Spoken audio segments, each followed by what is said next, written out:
Hey, salut les amis, j'espère que vous allez bien. Vous aimeriez ne plus vous disputer dans votre couple, alors bienvenue au club.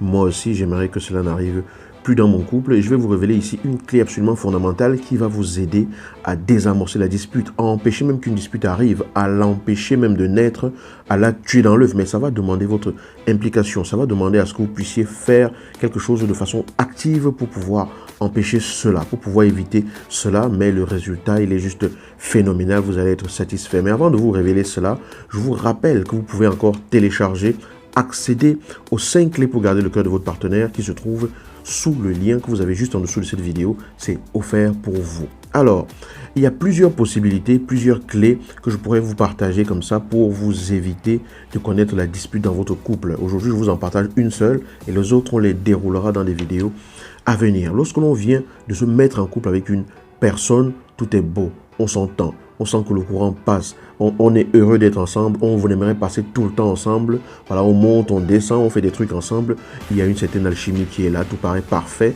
et on se dit qu'on ne se disputera jamais, qu'on s'entendra toujours ainsi, et que ce sera toujours comme cela. C'est la phase de lune de miel, moi j'appelle ça comme ça parce que tout est magnifique, d'accord? Et puis il arrive des moments maintenant où on va commencer à plus aller en profondeur dans la connaissance de l'autre, on va plus se jauger, les frottements vont arriver, les incompréhensions vont arriver, les désaccords vont arriver, et là on va un peu apprendre à plus s'harmoniser, plus s'équilibrer en tenant compte justement de la différence de l'autre, des différences de perception de l'autre, des différences de point de vue de l'autre, des différences de conviction de l'autre, des différences de compréhension que l'autre a par rapport aux attentes qui nous concernent ou qui la concernent ou le concernent lui-même. Et là, les disputes arrivent. Si vous ne voulez plus connaître de disputes dans votre couple, ça veut dire que vous en avez connu. Et si vous ne voulez pas connaître de disputes dans votre couple, ça veut dire que vous savez que ça peut arriver parce que vous l'avez peut-être vu autour de vous. Et ici, je vais vous donner un seul élément qui va vous permettre de marquer un petit stop, de regarder les choses et de vous rendre compte que vous pouvez switcher comme ça et éviter que ça arrive. Mais ça va demander que vous soyez un peu concentré. Ça va demander que vous fassiez un peu, juste quelques secondes d'attention à ce que vous faites lorsque vous sentez qu'une dispute va arriver. Votre conjoint, votre copain, votre mari, votre femme vient vers vous et vous dit quelque chose, vous fait un reproche. Tu as encore laissé la porte du garage ouverte. Pourquoi tu laisses traîner tes chaussettes? Enfin bref, il y a plusieurs possibilités. Je ne vais pas citer tous les exemples que l'on peut vivre dans la vie de tous les jours. Mais parfois, une dispute part d'un petit truc. On peut se disputer tout simplement à cause d'une simple bouteille d'eau que l'autre a laissé traîner sur la table. On peut s'énerver à cause d'une bouteille de soda aussi. D'accord? Donc, peu importe les situations.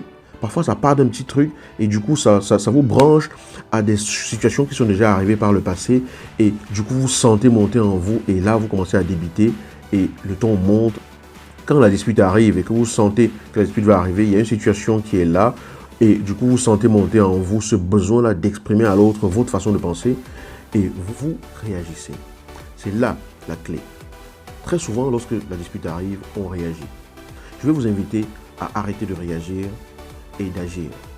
Choisir l'agir au lieu du réagir. Dans le réagir réside le fait que vous n'êtes pas vraiment maître de la décision qui émane de vous de faire quelque chose de concret par rapport à cette situation. Parce que vous répondez juste à l'attaque de l'autre. Parce que vous interprétez cela comme une attaque. Une personne qui se sent attaquée a tendance à se défendre. Une personne qui se sent attaquée a tendance à se protéger. Donc, en général, lorsque vous sentez que vous êtes attaqué, vous réagissez, vous voulez vous protéger, vous voulez vous défendre, vous voulez donc montrer à l'autre que vous êtes plus fort, même si vous ne pensez pas ainsi à ce moment-là. Mais c'est ça, vous voulez démontrer que vous avez raison, vous voulez démontrer à l'autre qu'il a tort, que vous aviez raison de faire ce que vous avez fait. Vous êtes dans la réaction. Dans la réaction, vous n'êtes pas vraiment maître de tout ce qui se passe. Alors, je vous appelle à être maître vraiment de ce qui se passe en étant dans l'agir. L'agir, ça veut dire je choisis de faire quelque chose concrètement pour améliorer cette situation afin qu'elle ne s'envenime pas. Faire quelque chose concrètement, ça veut dire poser une action claire pour éviter que ça s'envenime. Une action claire, ce n'est pas forcément une action physique extérieure. Le silence est la première des actions que vous pouvez appliquer. Lorsque vous sentez que ça va monter, et que vous allez vous énerver, vous pouvez tout simplement prendre un petit temps de silence et ne pas réagir. Vous pouvez choisir de ne pas réagir et agir en restant silencieux. Le silence est la première des actions. Parce que quand vous allez réagir, le ton va monter. Quand vous réagissez, vous êtes juste comme une caisse de résonance. L'autre a lancé quelque chose et vous avez résonné cette chose-là. Et l'autre le résonne en retour. Et du coup, ça crée de l'écho de part et d'autre et ça crée du vacarme. Choisissez d'agir. J'agis en restant silencieux. J'agis en restant apaisé, en restant calme. Et la deuxième chose, c'est que vous pouvez choisir d'agir en écoutant. L'écoute est une action et ça s'appelle, vous pouvez écouter de façon active, vous pouvez écouter de façon non violente en disant, ah oui, d'accord, qu'est-ce que tu veux exprimer, comment est-ce que j'aurais pu faire, comment est-ce que les choses auraient pu être pour que ce soit mieux. Donc, pas dans le sens de vouloir forcément démontrer que vous avez raison. Donc, je ne vais pas décliner toutes les possibilités d'action, je vais juste vous inviter là tout de suite à réfléchir, observer, vous vous êtes déjà disputé, regardez les situations où c'est arrivé. Et comment vous avez réagi. Est-ce que vous avez réagi ou est-ce que vous avez agi? Et si vous avez réagi, comment vous avez réagi? Pourquoi vous avez réagi ainsi? Qu'est-ce que vous vouliez passer comme message? Qu'est-ce que cela a réveillé en vous pour que vous réagissiez? Et finalement, qu'est-ce que cela a donné? Très souvent, ça ne va pas donner vraiment des résultats sur le long terme parce que ça va s'envenimer. Après, bon, on va essayer de se réconcilier sur l'oreiller, mais ça ne règle pas toujours toutes les situations de dispute. D'accord? Donc, la prochaine fois que vous sentez qu'une dispute arrive, que ça monte en vous, que l'autre fait un truc qui vient un peu vous chercher comme ça, vous titiller, posez-vous la question, j'agis ou je réagis? Ce que je fais, c'est une réaction ou une action? Est-ce que j'agis activement pour éviter que ça s'envenime ou est-ce que je réagis en réponse à cette sollicitation venant de l'autre et que ça s'envenime? D'accord?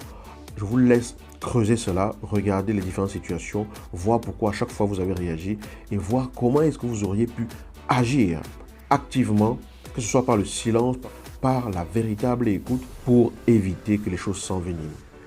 C'est un travail que je vous appelle à faire, je ne vais pas tout vous dire, c'est un travail de tous les jours, les situations de couple sont différentes et vous allez pouvoir décliner ça dans votre propre situation et je suis sûr que si vous mettez cela en application, que si vous posez la question à chaque fois, vous prenez déjà le recul et ça va vous aider à avoir un éclairage là-dessus et vous allez vous rendre compte avec le temps que c'est vraiment d'un bénéfice pour vous. Alors, agissez, mais ne réagissez pas systématiquement. Je vous invite encore, si ce n'est pas le cas, à accéder au guide 5 clés pour garder le cœur de votre partenaire qui se trouve sur le lien sous cette vidéo. Et je vous dis à la prochaine pour la prochaine vidéo couple. Je serai ravi de lire vos commentaires et vos questions si vous en avez. Ciao.